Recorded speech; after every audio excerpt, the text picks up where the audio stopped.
Mi Amor Tales presents Secretly in Love with a CEO. Written by Clover Daffodil. Sir Ethan, may meeting po kayo sa investor mamayang 10:30 a.m. Sabi ni Charlotte sa boss niya habang hawak ang iPad at tinitingnan ang susunod na schedule nito ngayong araw. Cancel it. Sagot nito.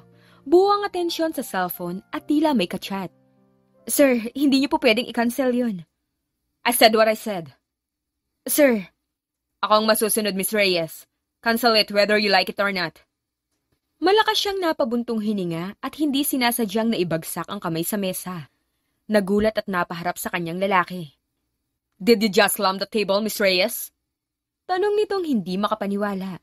Agad niyang inayos ang sarili at nagkunwaring walang nangyari. Hindi po, sir. Guni-guni niyo lang po yun. Sagot niya. I see. You may leave now. Pagtataboy nito sa kanya at ibinalik ang atensyon sa cellphone. Akma sana niyang ibabato ang iPad sa lalaki. Pero muli itong humarap, kaya agad niyang ibinaba ang kamay at ngumiti ng matamis. Miss Reyes, do you hate me that much? Tanong nito. Ibinaba nito ang cellphone sa mesa at seryosong tumingin sa kanya. Agad siyang umiling. No, sir. Ang sabi ko, pwede ka nang umalis, aren't I? Huminga siya ng malalim at pilit na pinipigilan ng inis. Sir, lumipad pa sila mula Singapore para lang sa meeting na to. It's been on your calendar for weeks. Kumamot ito sa kilay. Pasulyap-sulyap pa rin sa cellphone na parang hindi kayang ibigay ang buong atensyon sa kanya. I know, pero may mas importante akong kailangang gawin. Sir Ethan, mahalaga ang meeting na to para makuha ang support nila sa pagpapalawak ng kumpanya. Kung wala ang kanilang pondo, baka hindi na matuloy ang project. Paliwanag niya. Sinusubukang kumbinsihin ito. Ngunit niwala itong ganang sumulyap sa kanya. Miss Reyes, whatever I do to my schedule is for me to decide. Hindi ka dapat mangialam. Kalmado nitong sagot. Humigpit ang hawak niya sa iPad. Or scheduling may not even be an option. There's some of the busiest. I'll deal with the fallout later. Putol nito sa sasabihin niya. May I ask, ano po ang importanteng gagawin niyo para isang tabi ang mahalagang meeting na to? Tanong ni Charlotte. Idiniin niya ang salitang importante habang pilit na pinipigilan ng inis. I don't think I'm obliged to answer you. As you're just a secretary here, Miss Reyes. Napalunok siya. Just? Ha? Maktol niya sa isip. I think I have the right to know, as I'll be the one explaining to the investors why you're canceling the meeting, sir. Balik niyang sagot. Mahabang buntong hininga ang pinakawalan ni Ethan. Fine. Anito na walang nagawa sa pangungulit niya. May fashion show si Catherine ngayong umaga.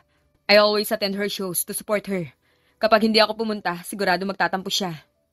Sagot nito na may bahid ng ngiti habang binabanggit ang pangalan ng babaeng gusto nito. Bumagsak ang balikat ni Charlotte. It's her again. Aniya sa isip.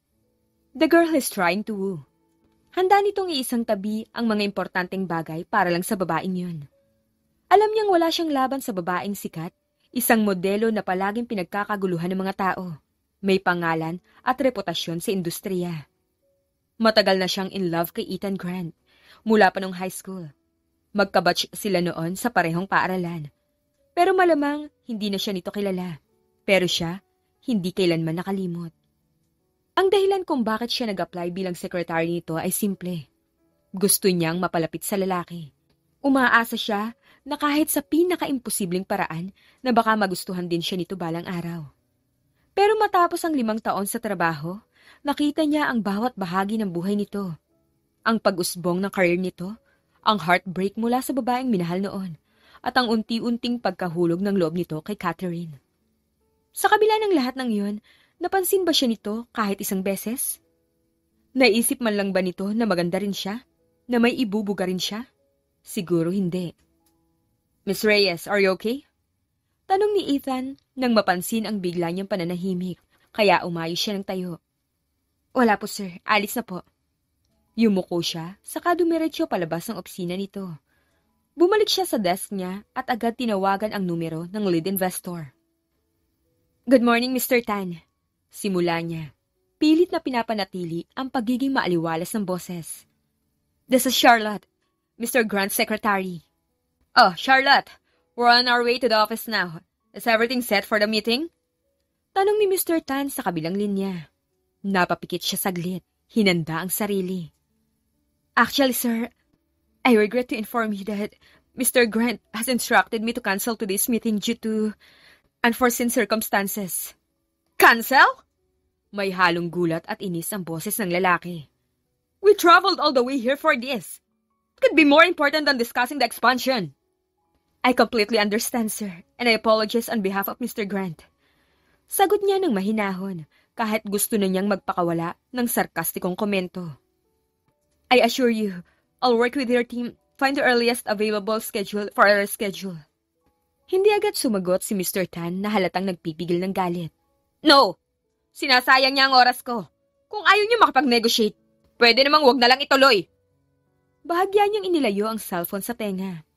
Sir, pasensya na po talaga. I-reschedule na lang po. Mr. Grant has an emergency to attend to.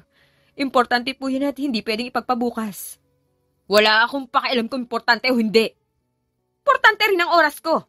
Gawin niya na pag-usapan. Irita siyang napabuntong hininga at napasandal na lang sa swivel chair. Uulitin ko po, may ibang lakad si Mr. Grant ngayon. Kung ayaw niyo na pong makipag-negotiate, ako na lang pa magsasabi sa kanya. Magaling niyang sagot, kahit gusto na niyang bulyawan ang kausap. Malutong na napamura si Mr. Tan sa kabilang linya. Fine! Galit na sabi nito. Make sure it's soon. We're not happy about this, Charlotte. Napangiti siya. Alam niyang hindi basta-basta bibitiw ang mga ito sa negosasyon dahil sa benepisyong makukuha kay Mr. Grant. Yes, sir. I'll make it a priority. Ani Charlotte. Pagkababa ng telepono ay napabuntong hininga siya. Good luck sa iyo, Ethan. Bulong niya sa sarili. Sa susunod, ikaw na ang kumausap sa mga tao mo. Napatingin siya sa planner niya. Nag-iisip kung paano niya pagtutugmain ang schedule ng investors at ng unpredictable na boss niya. Kinabukasan, nakatakda ang meeting ng CEO sa boardroom. Inihanda ni Charlotte ang lahat ng kailangan. Inutusan niya ang support team na ayusin ang kwartong gagamitin. Mula sa mga mesa, silya, projector, tubig at notepad sa bawat upuan. Sinalubong niya ang boss niyang kararating lang at inabutan nito ng bagong timplang kape. Good morning, sir. Bati niya. Morning. Sagot nito ng walang gaanong sigla. Inilapag nito ang suitcase sa desk at umupo sa swivel chair. Sinilip niya ang bitbit niyang iPad at chinek ang schedule nito. Sir, paalala lang po, may meeting kayo sa boardroom mamayang 9 a.m. Sabihin niyo lang po kung may ipapahanda pa kayo. Ulat niya. Napahilot sa sentido si Ethan. Masakit po ba ang ulo niyo, sir? Tanong niya.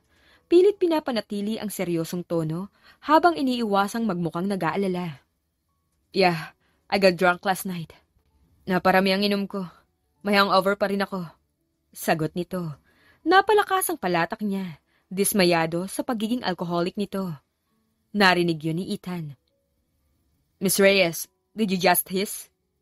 Agad siyang umiling. Hindi, sir, ah. Tanggi niya. Siya nga po pala. May gamot dyan sa drawer niyo, in case na masakit ang ulo niyo o may hangover pa kayo. Aniya. Inumin niyo po yun para kahit papano mabawasan ang sakit ng ulo niyo. Okay. Sagot nito. Tumango pero hindi naman sinunod ang sinabi niya. Malakas siyang napabuntong hininga. Ay, sir, bago ko po makalimutan. Muli siyang nagsalita. May mga reports po ako na kailangang ipasa mamaya sa meeting. Ito po ang financial summary at status ng mga proyekto natin. Mabilis niyang inislide ang mga dokumento sa screen ng tablet at ipinakita kay Ethan. Saglit itong tumingin sa kanya bago tumango. Okay, siguraduhin mong kompleto ang mga detalye, lalo na sa mga projections para sa next quarter. May kailangan pa bang i-update? Tumayo siya ng tuwid at tumango. Oo, sir. Nasa section po ng revenue projections ang updates. Inayos ko na rin pa ang mga annexes para madali niyo makita mga detalye. Sagot niya ng tuloy-tuloy. Muling tumango si Ethan. Sumimsim ng kape at sumandal sa upuan. Perfect, salamat. Make sure na may kopya rin ako ng mga kontrata para sa upcoming deals. Oo, sir. Ipapaprint ko po ang mga kontrata at isasama sa package ng mga reports. Good. Siguraduhin mong maayos ang lahat. Salamat. Sige, sir. Ayusin ko na po. Paalam niya at akmang aalis. Wait. Pigil nito. Muli niya itong hinarap. Bakit, sir? May kailangan pa po ba kayo? Tumayo ito at lumapit sa kanya. Miss Reyes, pwede bang maupo ka muna saglit? Paanyaya nito, isang bagay na hindi nito normal na ginagawa. Umupo? Saan po, sir? Tumingin ito sa parte ng opisina kung saan may 2 single sofa at isang malaking mesa. Mistulang sala na tambayan tuwing break time. Okay po, sir. Sagot niya, bagamat nag-aalangan. Umupo siya sa isa sa mga single sofa at umupo rin ito sa tabi niya. So, Miss Reyes, have you ever been in a relationship? Seryosong tanong nito na ikinagulat niya. Yes, sir. Sagot niya. I tried to date once when I was in high school. Sadly, hindi po tumagal. Pinagsiklop nito ang mga palad at seryosong tumitig sa kanya. How did you get into that relationship? Was it you who confessed or him? Sunod nitong tanong. Kumunot ang noo niya. Yung ex ko pang nag-confess. Sinabi niyang gusto niya ako. At nakita ko naman po siyang may potential na maging kasintahan. Kaya sinagot ko siya on the spot. Sagot niya. Tumango-tango ang lalaki. How did he confess? Tanong ulit nito na mas lalong ikinagulat niya. Napakamot siya sa gilid ng mata at tumingin sa lalaki. Sir, may plano po ba kayong mag-confess kay Miss Catherine? Bulalas niya, dala ng curiosity. Ha? Mabilis na umiwas ang tingin si Ethan. Namula ito at tila nahiya. Of course not. Mabilis na tanggi nito. It wasn't me. Yung kaibigan ko kasi may babaeng nagugustuhan at may plano na siyang mag-confess. He asked me for advice at syempre, dahil mabait ako, gusto ko makatulong.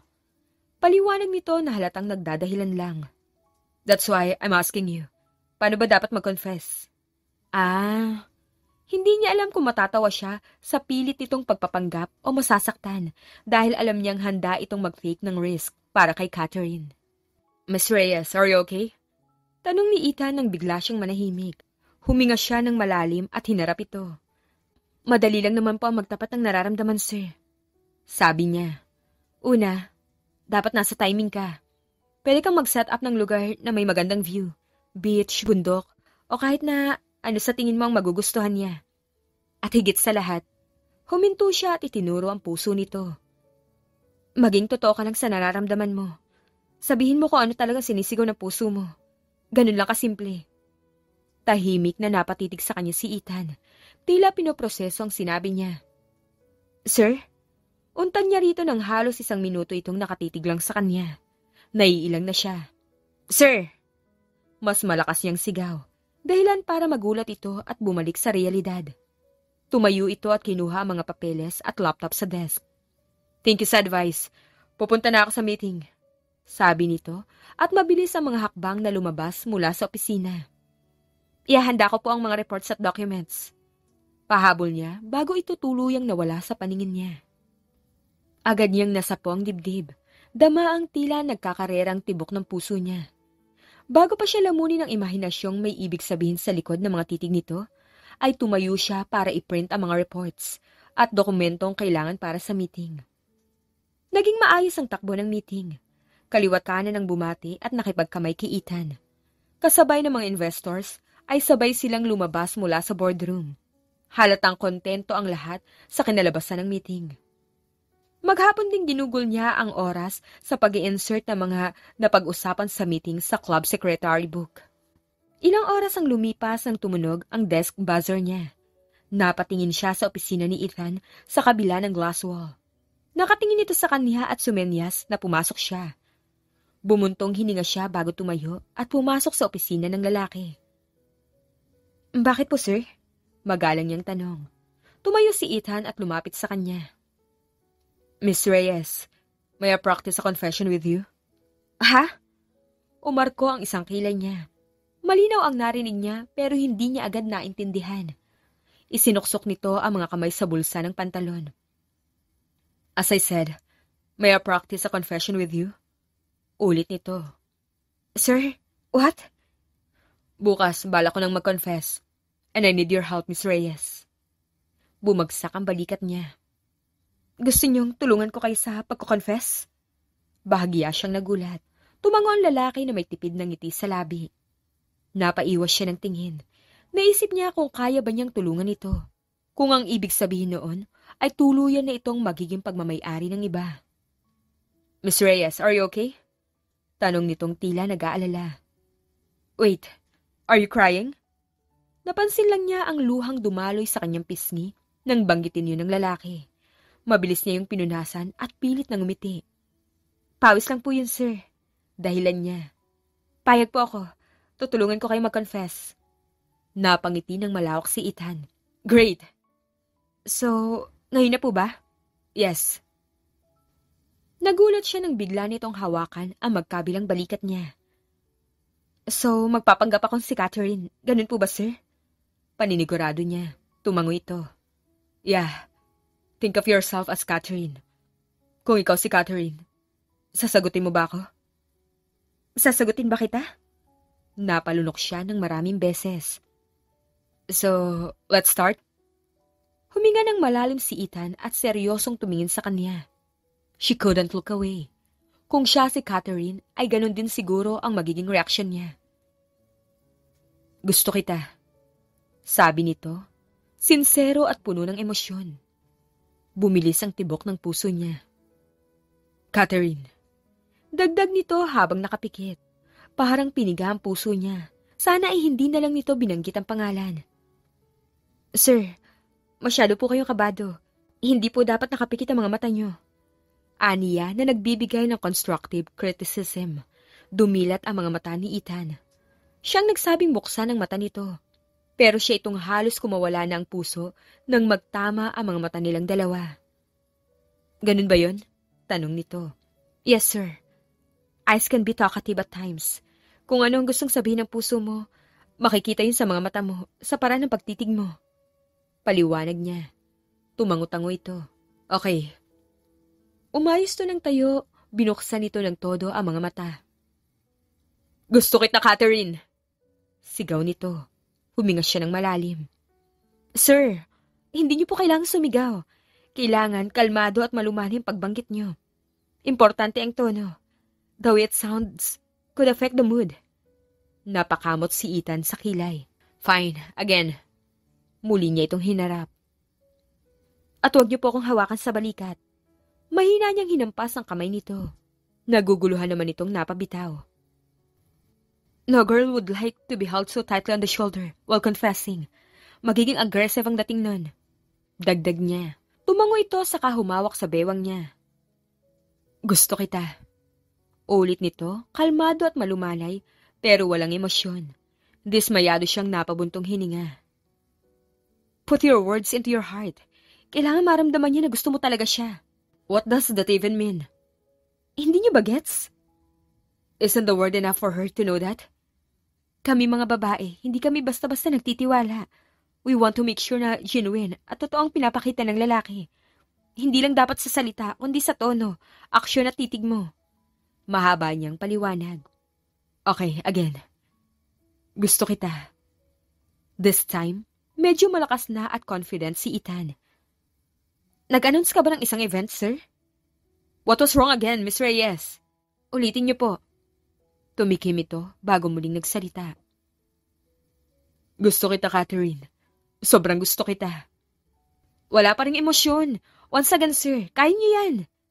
Pinapalakas niya ang loob nito at nagkapit-bisig pa siya. Then, teach me how to do that. Sabi nitong sumusuko na. Natigilan siya. You told me to do this and that. You should at least teach me para alam ko. Show me how to do it. Anito na tila nangahamon. Huminga siya ng malalim at seryosong tumingin sa lalaki. It may seem like just an example, but he doesn't realize that what she has to say holds a deeper meaning. Feelings she has kept hidden for years. Gusto kita. Ay, hindi. Hindi gusto kasi mahal kita. I've been in love with you for years, Ethan.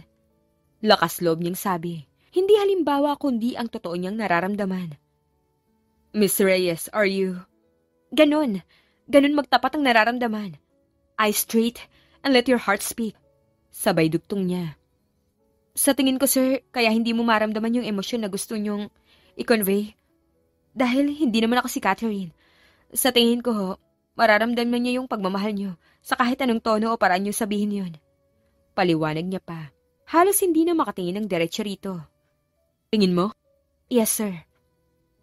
Miss Reyes, are you sure you're okay? Naalala ko. May gagawin pa pala ako. Babalik na po ako sa desk ko. Agad na siyang nagpaalam at umalis bago pa ito magduda sa kanya. Isang gabing mahimbing ang tulog ni Charlotte ay biglang tumunog ang kanyang cellphone. Naalimpungatan siya at tamad na inabot yon mula sa study table. Hindi na niya tiningnan kung sinong tumatawag. Basta na lang niya iyong sinagot. Hello? Panimula niya. Inaantok pa. Miss Reyes? Sabi ng lalaki sa kabilang linya. Rider ka ba, kuya? Pwede bang mamayang hapon mo na lang ihatid yan? Mahina niyang sabi. Antok na antok kaya hindi na niya alam kung ano ang pinagsasabi niya. Miss Reyes, this is Ethan Grant, your boss. Biglang napadilat ang mga mata niya. And this is a video call, not an audio call. Shit! Wala sa sarili niyang sabi nang harapin ang cellphone at makita ang lalaki sa screen. Agad niyang naitaob ang cellphone sa kama at napabalikwas ang bangon. Miss Reyes, are you okay? Tumikhim siya at pilit na iminulat ang mga mata. Wait a minute, sir. Mag-ayos lang po ako saglit. Dali-dali siyang tumakbo papunta sa banyo.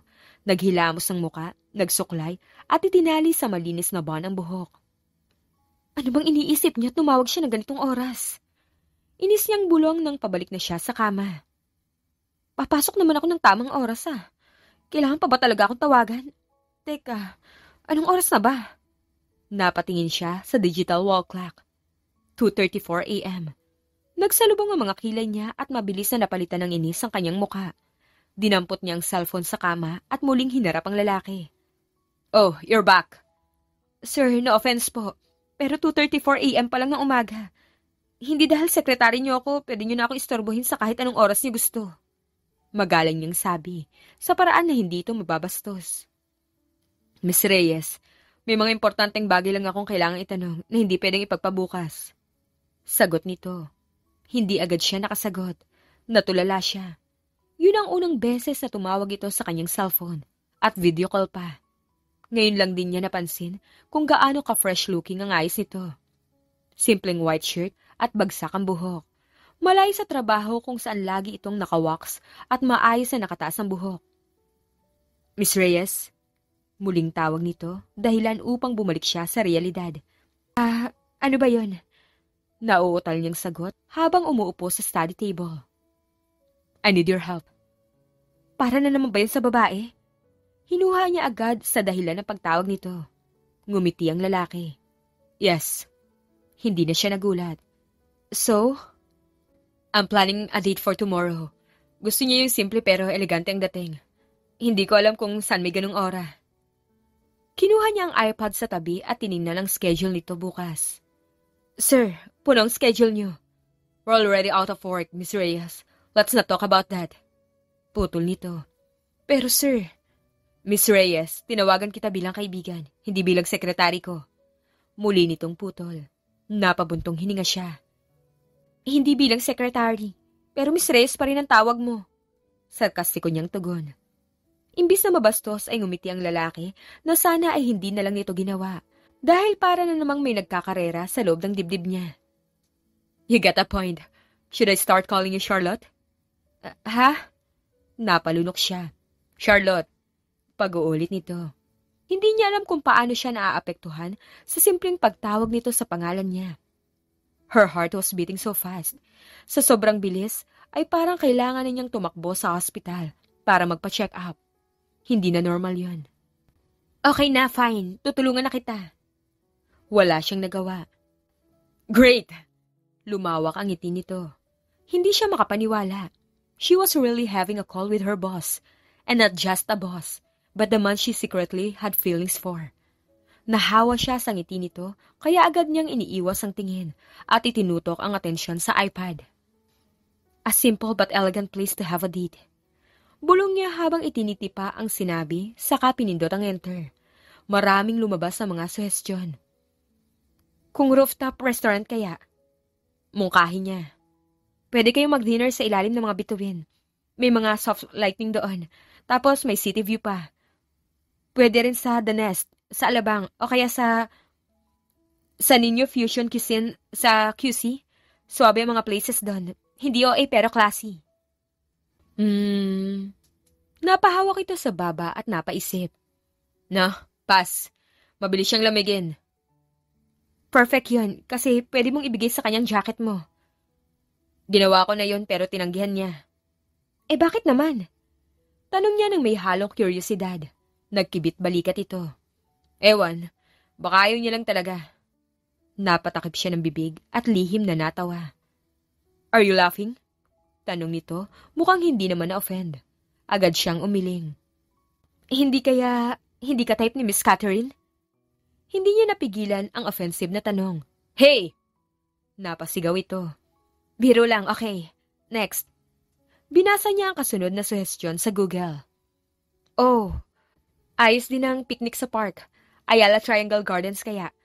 Magdala ka ng blanket, konting food. Tapos, chill lang kayo sa grass. Mas intimate, mas relax. Muli na naman itong napaisip. Hindi mukhang impressive rito ang ideyang yun. Okay rin yun, kaso ayaw niya sa maraming tao. Bakit ba ang dami niyang arte? Hindi na naman niya napigilan ang komento. Hey! Biro lang uli. Bawi niya agad. Kung beach vibes kaya, punta kayo sa White Beach sa Puerto Galera o kahit sa isang malapit na private beach resort. Sunset pa lang, jackpot na sa romantic feels. Ayaw niyang marawan, model siya, at baka magka-sunburn. Malakas niyang naibagsak ang kamao sa mesa. Pambihira. Huwag ka na lang kaya mag-confess. Inis niyang sabi.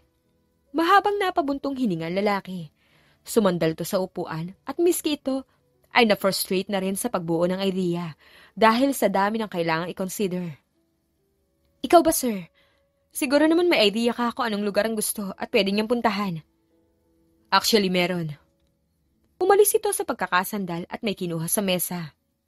Ipinakita nito ang isang larawan ng yate sa screen. Gusto ko siyang dalhin sa isa sa mga private yate ko. Gusto ko doon kami sa deck mag-dinner. I also plan to set up a lot of flowers, fairy lights, and hire a musician for entertainment. Hindi ba magandang idea yon? Mahabang paliwanag nito. Malayo ang tingin, tila ini-imagine na ang eksena kahit wala pa. Tumango siya. Maganda yung idea mo, sabi niya. Kahit sa loob-loob niya ay nasasaktan na siya. Pero masyadong maraming bulaklak. Mas okay kung ang flowers na lang nadala mo ang nandun.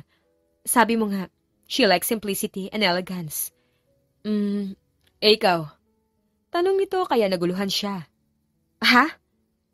Ikaw, kung may magko-confess sa'yo, saan mo gusto? Seryosong tanong nito. Pinamulahan siya. Hindi inaasahan ang tanong na yon.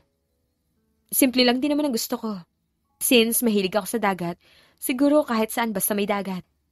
Nahihiya niyang sagot at hindi makatingin ng diretsyo sa lalaki. Tumango-tango ito. May hawak itong ballpen at papel. Tila nagte-take note ng mga sinabi niya. Okay, I'll plan all of this tonight. Tingin mo, magugustuhan niya? Muli siyang tumango. Ngayon lang nag-sink in sa kanya. Pangarap niyang maranasan ang lahat ng bagay na gusto nitong gawin para sa babae. Pero ngayon ay tinutulungan niya ito na maging perpekto ang confession para sa babaeng gusto nito. Tatanggapin niya yan. Siguraduhin mo lang na genuine ang approach mo. At saka kahit saan pa yan, basta sincere ka, magiging perfect yon. Okay, great. And there's more. Ano kayang flower ang pwede kong dalhin?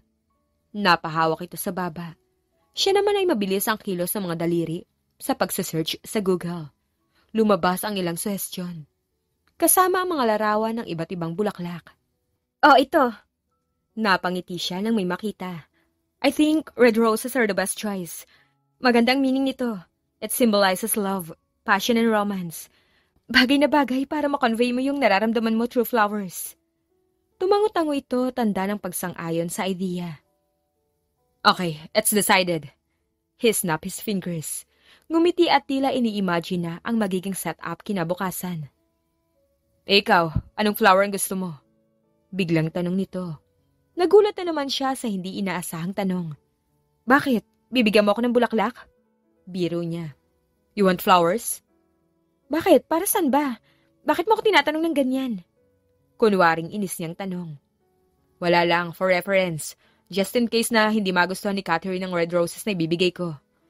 Ah, napatango siya pero parang may pumiga sa puso niya. Para pala sa Catherine niya.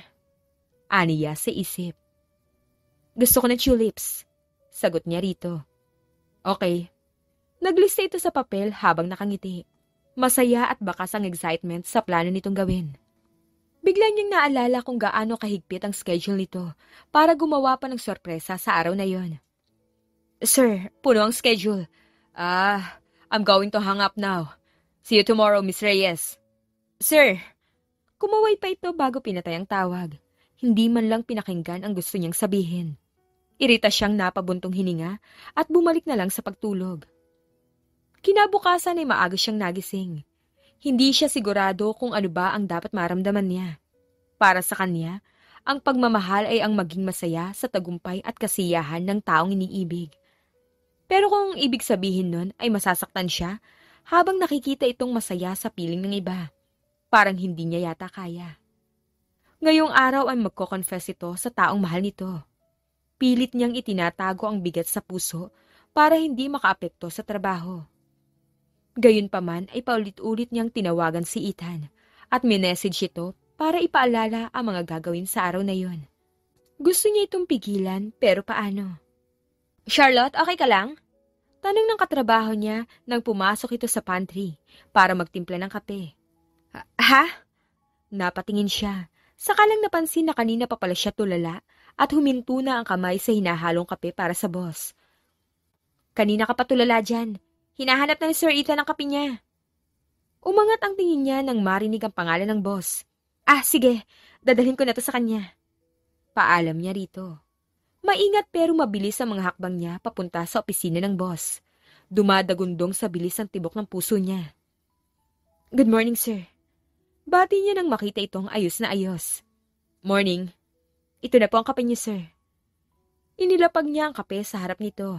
Agad naman itong tinikman yun. Thank you, Miss Reyes. Umayos siya ng tayo. You may now leave, Miss Reyes. Sir. Nanatili siya sa kinatatayuan niya. Puno po ang schedule niyo sa araw na to. Hindi pwedeng isang tabi ang kahit isa sa mga yon para lang sa nararamdaman niyo. Matapang niyang sabi. Wala na siyang pakialam kung magalit ito o hindi. Huminga ng malalim si Ethan. Tila inasahan na nito ang bagay na yon mula sa kanya. Miss Reyes, I need to do this now, or I'll never have a chance ever again. Anito tila nakikiusap na intindihin niya ito. Bakit kailangan ngayon? Marami pa pong pagkakataon. Bukas, pwede ako mag-set ng schedule, sir. Yung hindi kayo busy. Kumbinsi niya rito. Gusto niyo bang isa-isahin ko ang schedule? Sige, ito na ha. Makinig ka. Mabilis ang kamay niyang pumindot sa iPad. Sir, ito po ang schedule niyo sa araw na to. At 9 a.m., we have a meeting with the board of directors to discuss the quarterly report. After that, at 11 a.m., there's a video call with the investors from Singapore. Hindi pwedeng i-cancel yun. Kasi 3 beses na itong na-reschedule. Isa pa, lunch is scheduled at 12:30 p.m. with Mr. Fernandez from RKG Group. Huminga ng malalim si Charlotte. Muntik nang kapusin ang hininga sa dami ng gagawin ng boss niya. Pero mas pinipili pa nito ang confession kay Catherine. Yun lang? Tanong ni Ethan. Meron pa. Sagot ni Charlotte. There's more? Gulat na tanong ng lalaki.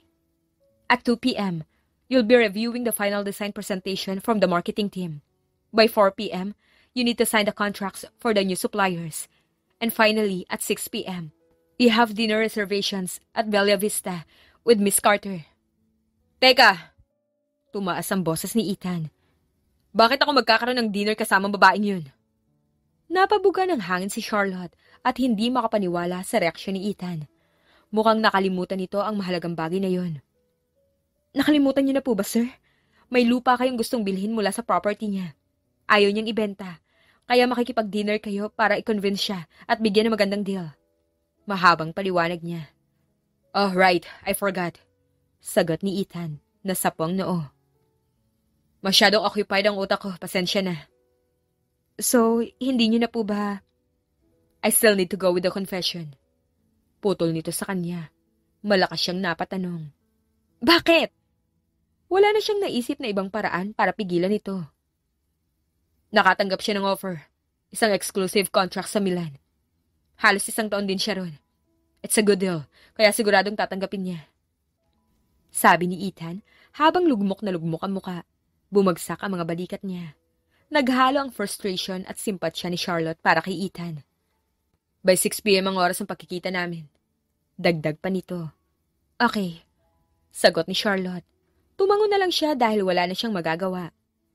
Ikakansel ko po ang meeting niyo with Miss Carter. Alis na po ako. Paalam niya bago tuluyang bumagsak ang mga luha niya. Wala na. Buo na ang loob nitong magtapat ng nararamdaman kay Catherine. Kung sana ay kasing level niya si Catherine, baka naglakas loob na rin siyang umamin dito. Pero hindi, kaya imposible ang mga pangarap niya. Parang may kumukurot sa puso niya. Bumalik siya sa desk at tinawagan ang numero ni Miss Carter. Yes, who is this? Hello, Miss Carter. Si Charlotte po to. Secretary ni Sir Ethan. Pasensya na po pero mare-reschedule ang meeting niyo dahil may mahalagang lakad si Sir sa oras na napag-usapan. What? Mabilis na inilayo ni Charlotte ang cellphone sa tenga. Inasahan na niya ang magiging reaksyon nito. Pasensya na po talaga. Dagdag niya. Ano bang akala niya sa akin? Libre sa kahit anong oras? Pasensya na po. Ulit ni Charlotte. Sabihin mo sa kanya, wag na. Hindi ko na ibebenta ang property ko. Wala rin naman talaga akong plano una pa lang. Galit na sagot ni Miss Carter bago tinapos ang tawag. Pagod na napabuntong hininga si Charlotte. Kaya ayaw niyang may nakakancel na meeting. Siya ang sumasalo ng galit na mga ka-meeting ng boss niya. Pagkatapos ng mahabang araw sa trabaho ay umuwi na siya sa condo niya. Iniisip pa rin niya kung ano ang nangyari sa confession ng boss niya. Kumuha siya ng isang bote ng alak sa ref at pritong karne para sa pulutan niya. Nilibang niya ang sarili sa pag-inom at panonood ng K-drama sa TV. Kaso nasaktuhan naman na ang palabas na napili niya ay tungkol sa babaeng may gusto sa boss nito na may ibang babaeng gusto. Relate na relate siya dahil pareho sila ng sitwasyon ng babaeng bida sa palabas. Patuloy lang siya sa paglagok ng alak habang parang gripo ang pagtulo ng mga luha niya. Bakit bang manhid-manhid mo? Umiiyak niyang sabi na parang bang kaharap ang lalaki. Bakit ba hindi mo maramdaman gustong-gusto kita? Iyak lang siya ng iyak at muling lumagok ng alak mula sa bote sabay isang dakot ng kamay sa pagkuha ng pulutan. Ngumunguya siyang umiiyak. Puro cancel na lang! Cancel, cancel, cancel! Gagawin mo talaga lahat para sa babaeng yun. Tapos ako naman, si tanga. Tinuro niya ang sarili. Gagawin din ang lahat para sa'yo. Humikbi siya at sumandal sa sofa. Walang mapaglagyan ang sakit na nararamdaman niya ngayon.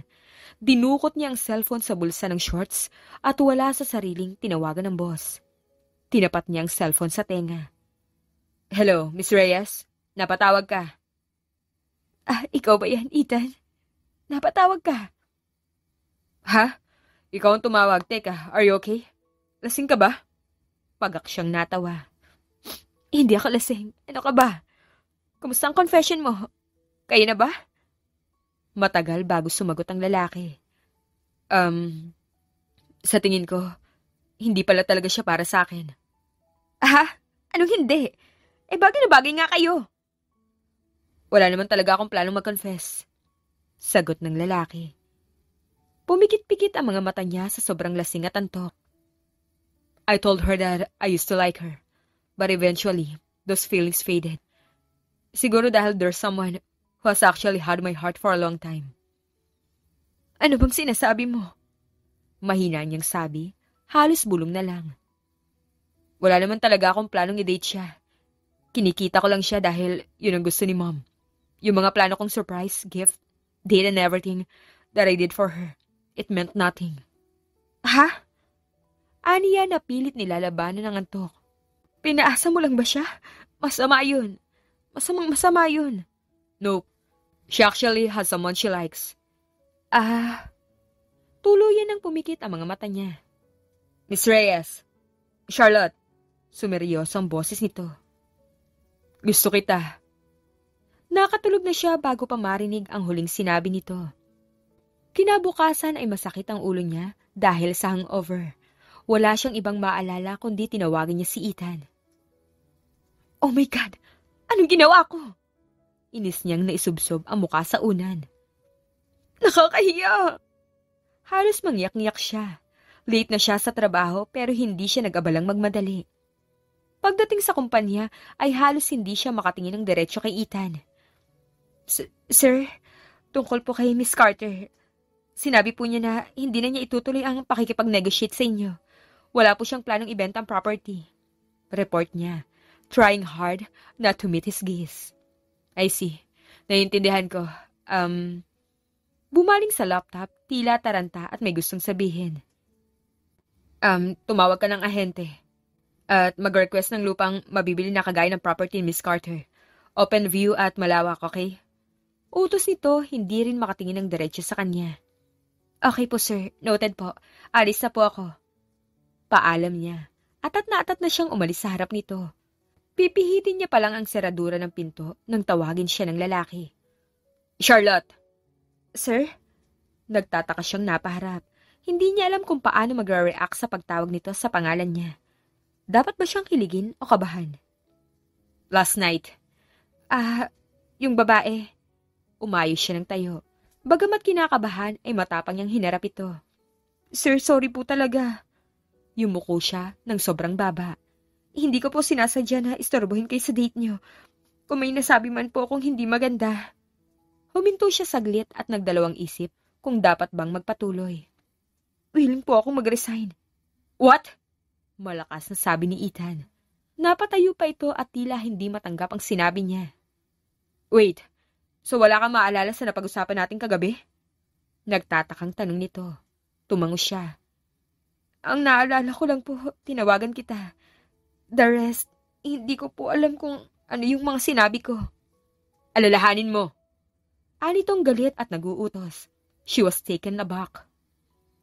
I mean, Hindi nito matuloy ang nais sabihin. Bumalik ito sa pagupo at tila sumama ang timpla. Napayakap siya sa iPad. Sir, ano po ba yung sinabi ko kagabi? Tanong niya. Bumaling sa kanyang lalaki. Wala lang yun. Ano po bang napag-usapan natin? Nagtanong ka lang kung anong nangyari sa date. I told you that it was going great. Salamat sa tulong mo. Sagot nito, tamad at walang sigla. Nakapag-confess na po kayo? Yeah. Ano pong naging sagot niya? She was happy, I think. Hindi ko na maalala. So, kayo na po? Maybe. Ano sa tingin mo, Miss Reyes? Lumiwanag ang mukha niya. Wow, congrats, sir. Sige, mauna na po ako. Masaya po ako para sa inyo. Pilit ang ngiti at puno ng pagpapanggap ang kilos niyang umalis. Dumiretso siya sa comfort room, pumasok sa cubicle at binuhos ang luhang kanina pa pinipigilan. Naging maganda ang kinalabasan ng date. Salamat daw sa tulong niya. Natawang umiiyak si Charlotte sa isiping yan.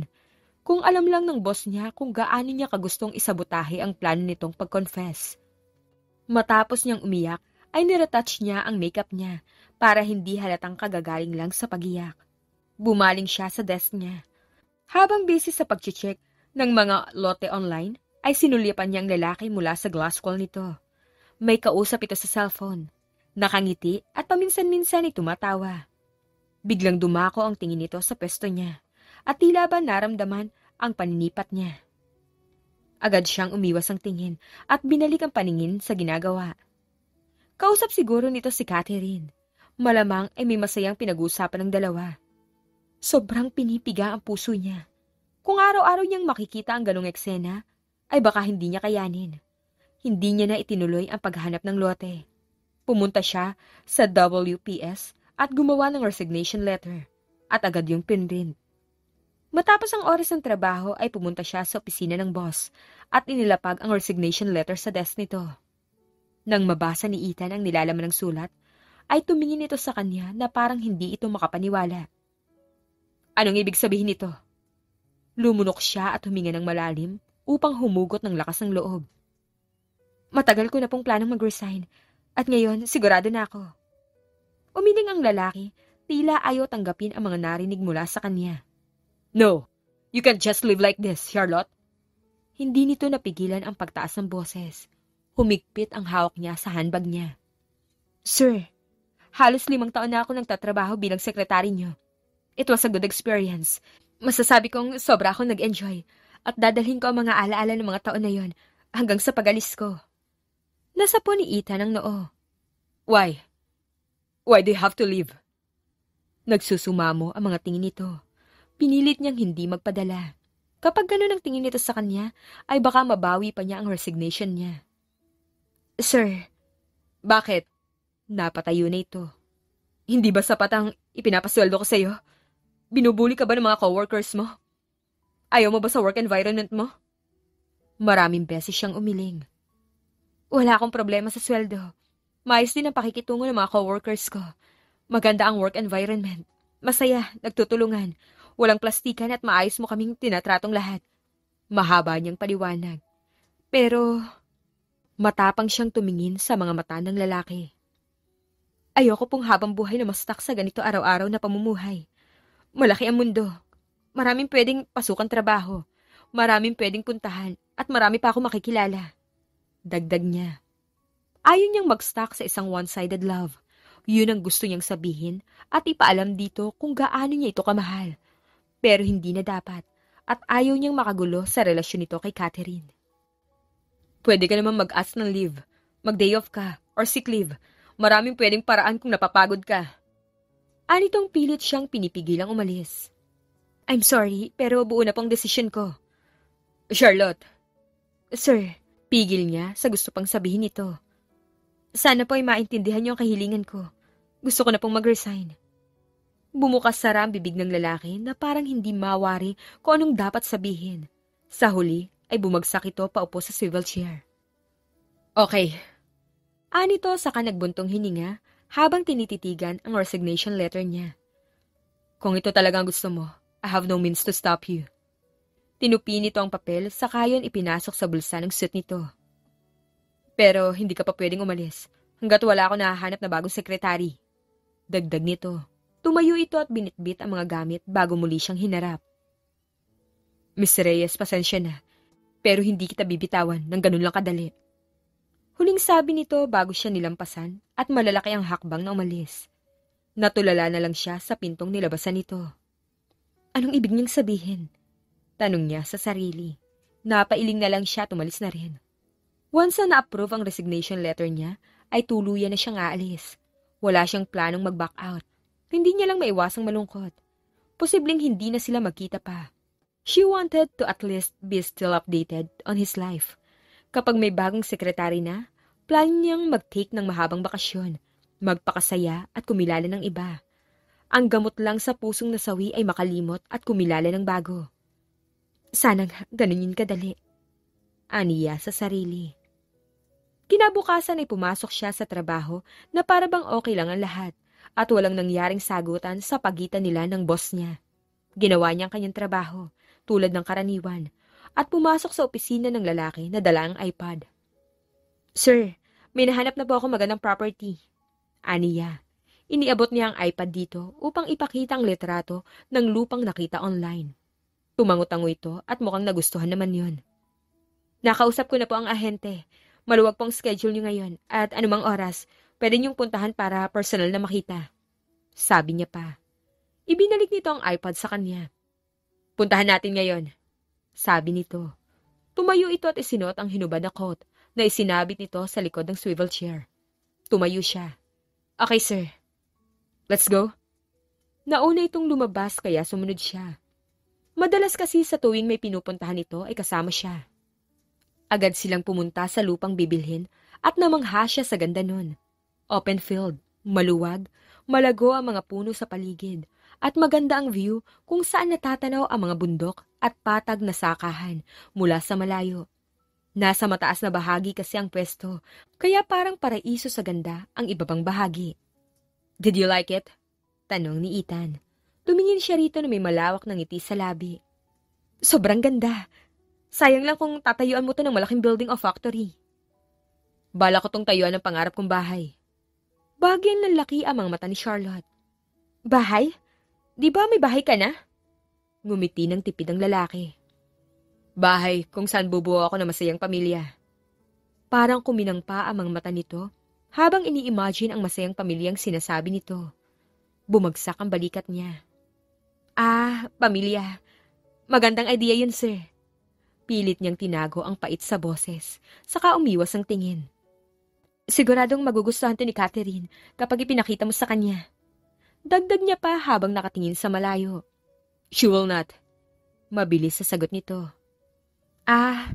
Kasi nasa Milan siya. Babalik naman siguro yun. Nandito ang nobyo niya kaya may rason siya para bumalik. Hindi na siya babalik, Charlotte. Nagtataka siyang napalingon sa lalaki. Iba ang gusto ko at iba ang gusto niya.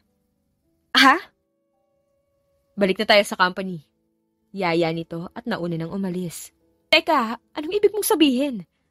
Humabol siya sa mabilis na paglakad nito. I said what I said. Ibig mo bang sabihin, gusto mong manatili siya rito, pero ayaw niya dahil mas pinili niya ang karir niya sa Milan? Mahaba niyang tanong. Hindi ito sumagot. May ngiti sa mukha nitong pumasok sa kotse. Hindi alam ni Charlotte ang dapat maramdaman. Di para saan pala ang pag-resign niya kung hindi naman pala talaga nagkatuluyan ang dalawa. Tumabi siya rito sa passenger seat at hindi ito tinantanan sa tanong. Sabi mo, naging maayos ang date niyo, di ba? So anong problema? Pumikit ang lalaki at nagpanggap na tulog. Sir Ethan, sumagot ka naman! Aniyang naiinis na. Oo. Anong oo? Sinasagot na kita. Ano? Agad na umakyat ang dugo niya sa muka sa simpleng biro nito. Umiwas siya ng tingin. Ano bang sinasabi mo? Ay, para saan ba yung pagtulong ko sa'yo kung wala rin naman palang napuntahan? Kunwari ay dismayado, pero masaya siya na hindi malaman kung dapat bang damayan nito o magdiwang mag-isa. So, susukuan mo na siya? Muli niyang tanong. Hindi na naman ito sumagot. May kasabihan ngang silence means yes. Masama niyang pinukol ng tingin ng lalaki. May plano ka bang habulin siya? Kinakabahan at inis niyang tanong. Sasagutin ko ang tanong mo kung hindi ka na magre-resign. Natigilan siya saglit. Ano? Anong klaseng kondisyon yan? Akala ko ba pumapayag ka na mag-resign ako? Did I? Maang-maangan na tanong nito. Tinanggap mo ang resignation letter ko. Hindi ko pa pinapasa sa HR department, kaya pwede ka pang umatras. Umatras? Inalis niya ang tingin sa lalaki saka sumandal sa upuan at tumingin sa labas ng bintana. Umatras. Ngayong nalaman niya na hindi naman pala nagkatuluyan ito at si Catherine. May magbabago ba? Masaya siya na malungkot. Mag-resign man siya o hindi, ay wala pa rin siyang pag-asa rito.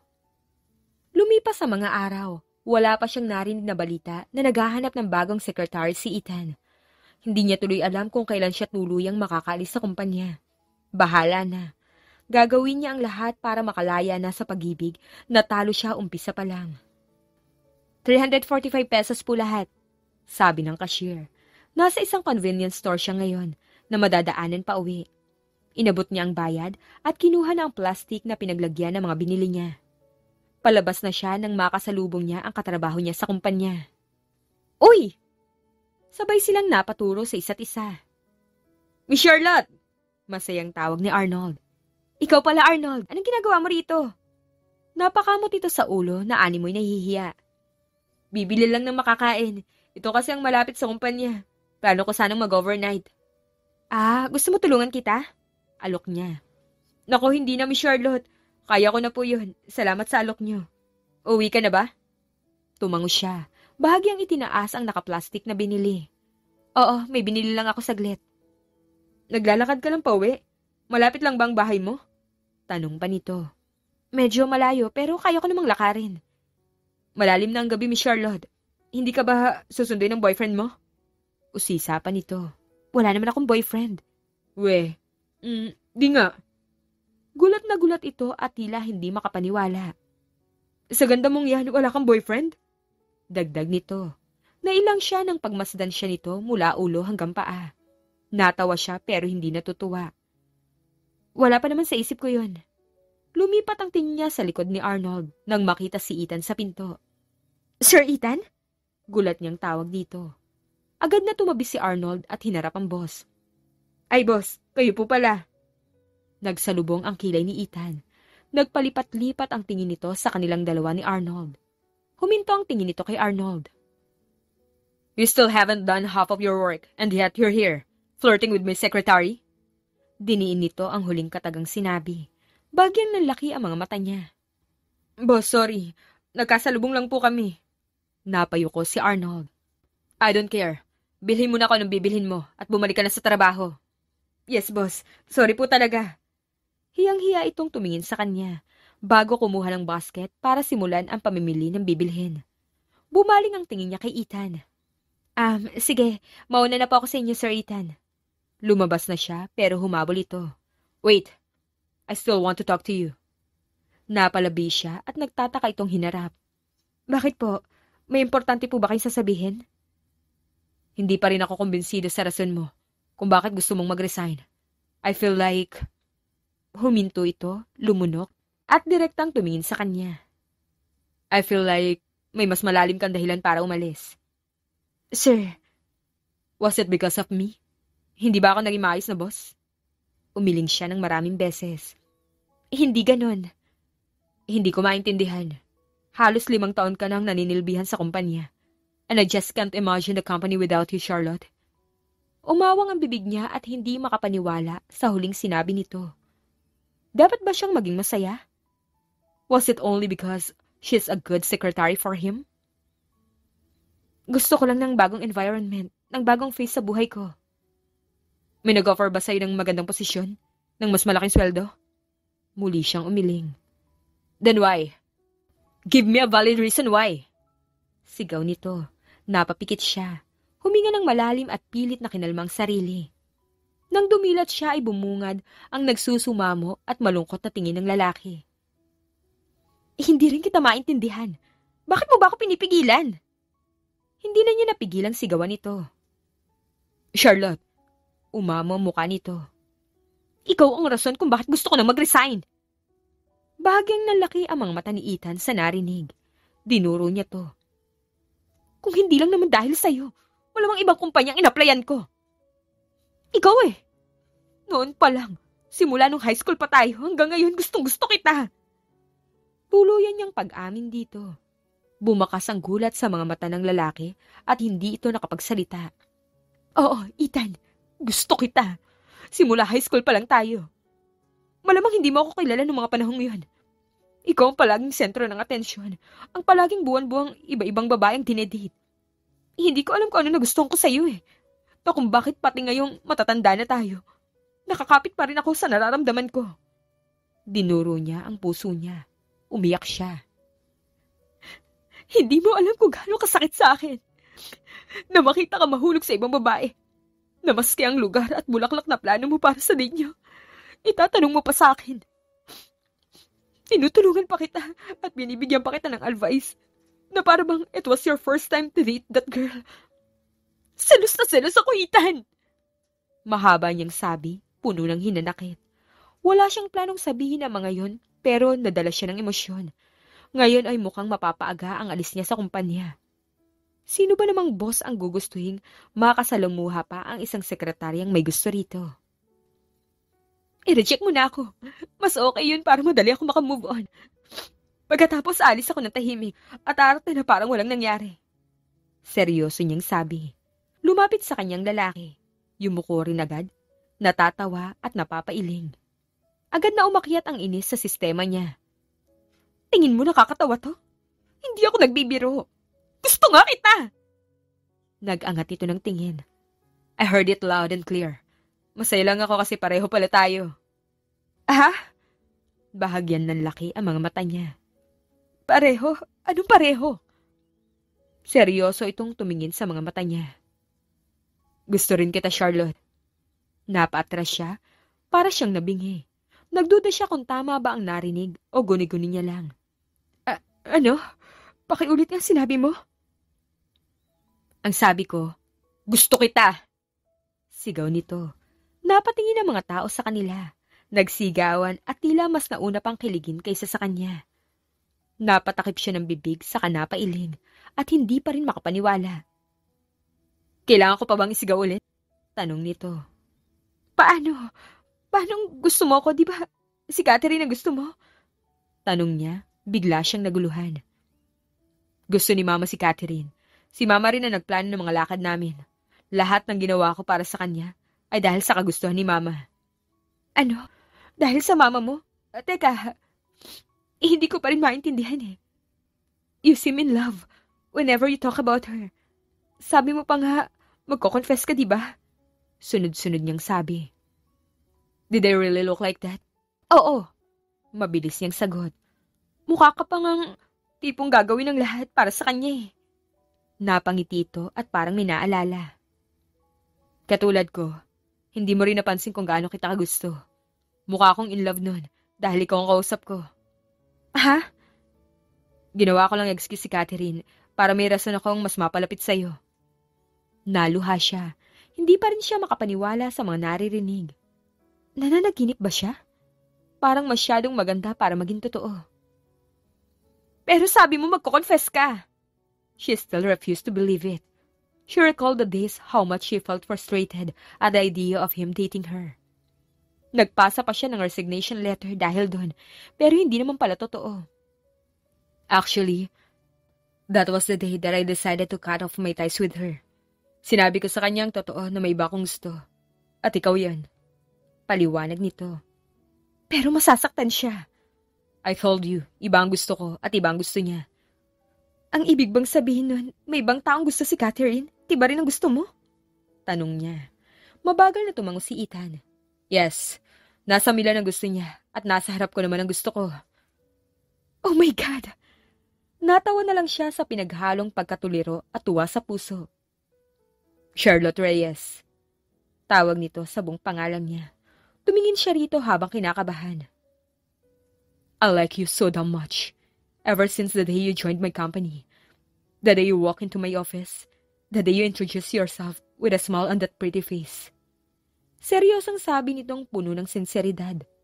Halos maiyak siya sa nag-uumapaw na kaligayahan sa puso niya. Wait, panaginip ba to? If it is, ayoko na gumising.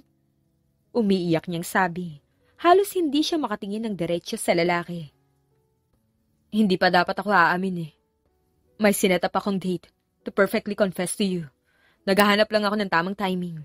Sabi nito. Kailan mo naman gagawin yan? Natatawa niyang tanong. Napakamot ng ulo si Ethan.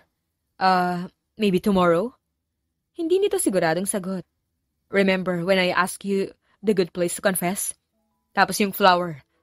I ask you those things para alam ko kung ano gusto mo. Pag-amin ni Ethan. It was so I could confess to you perfectly. Dagdag nito. Naiyak na lang siya sa tuwa.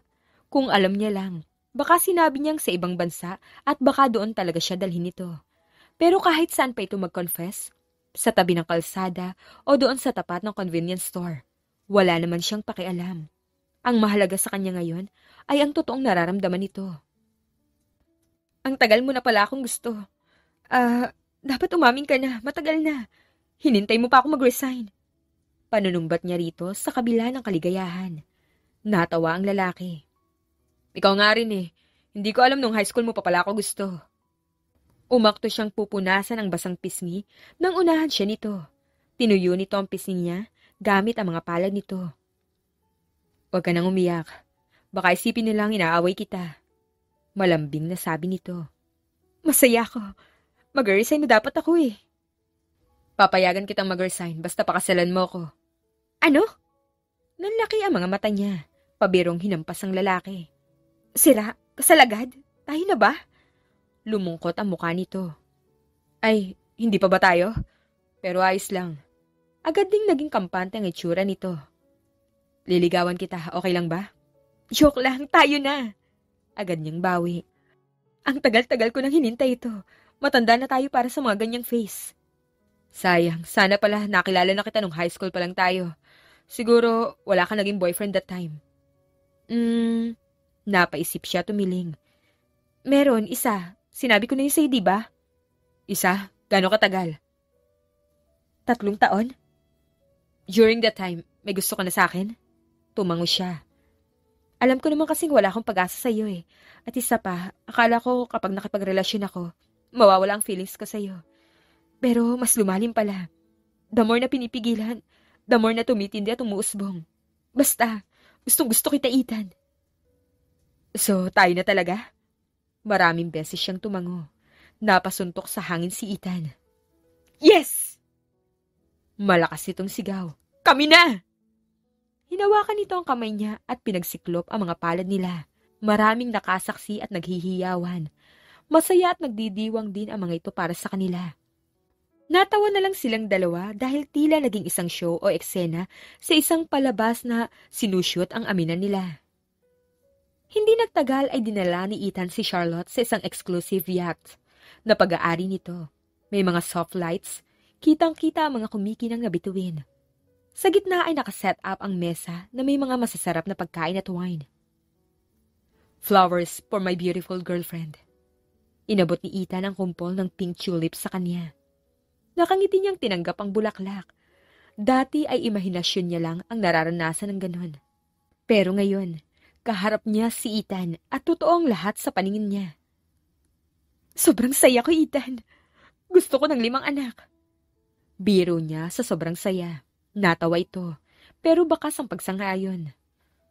Gusto ko ng 2 babae at 3 lalaki. Hirit nito. Natawa rin siya.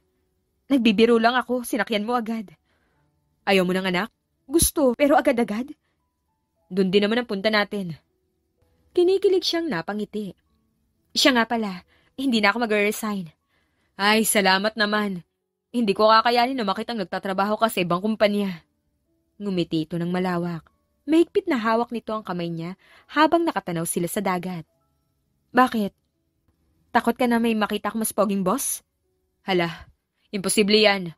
Wala ka na makikita pang mas pogi sa akin, no? Nagpogi sign pa ito. Natawa siya. Oo na po, pogi kong boyfriend. I love you, Charlotte. Until there is no star left in the sky. Hinalikan nito ang likod ng kamay niya. Parang imposible yun ah. Komento niya. I would love you forever. I love you too. Until you stop loving me. Ganting sabi niya at mabilis na hinalikan nito sa pisngi. Hindi agad nakareact ang lalaki sa gulat. Bilang ganti ay hinila nito ang kamay niya palapit at marahang hinalikan siya sa mga labi. Naging official ang relasyon nila sa media at sa kumpanya. Sa umpisa ay hindi naging madali dahil sa diskriminasyon at sa malaking agwat ng kanilang katayuan sa buhay. Ngunit natutunan nilang ang pinakamahalagang bagay ay ang pagkakaroon ng tiwala sa isa't isa. Makalipas ang ilang taon ay nagpakasal sila sa yacht na naging saksi sa kanilang mga pangako, na magsisilbing tandaan ng kanilang walang katapusang pagmamahal. Natupad din ang pangarap ni Ethan na magkaroon ng isang mansyon sa loteng binili nito, kung saan nila bubuuin ang kanilang masayang pamilya. Doon sila nanirahan at nagsimula ng buhay. Nabiyayaan ng kambal, isang batang lalaki at isang batang babae. Hindi pa rin ako makapaniwala na ito na tayo ngayon, Ethan. Ani Charlotte sa asawa habang nasa terasa sila at pinagmamasdan ang magandang tanawin sa labas ng kanilang bahay. Tulog na ang kambal kaya may oras sila para mag-loving-loving. Naalala mo pa ba ang unang beses nagpunta tayo rito? Sekretarya mo pa ako nun. Hinalikan siya ng kanyang asawa sa batok. Pero malino na noon sa akin na ikaw ang makakasama ko sa bahay na ipapatayo ko rito, mahal. Hirap na hirap man ako mag-confess. Tiwala ako mapapasagot din kita balang araw. Ang yabang mo talaga. Natatawang sagot niya. Actually, kasalanan mo talaga yun eh. Nag-confess na ako sa phone nung akala mong nag-date kami ni Catherine. Akalain mo ba namang tinulugan mo ang confession ko? Lumakas ang tawa niya. Ilang taon na yung isinusumbat ni Ethan sa kanya. Sorry na. Aniya sa kahinawakan ng braso nitong nakapulupot sa tiyan niya.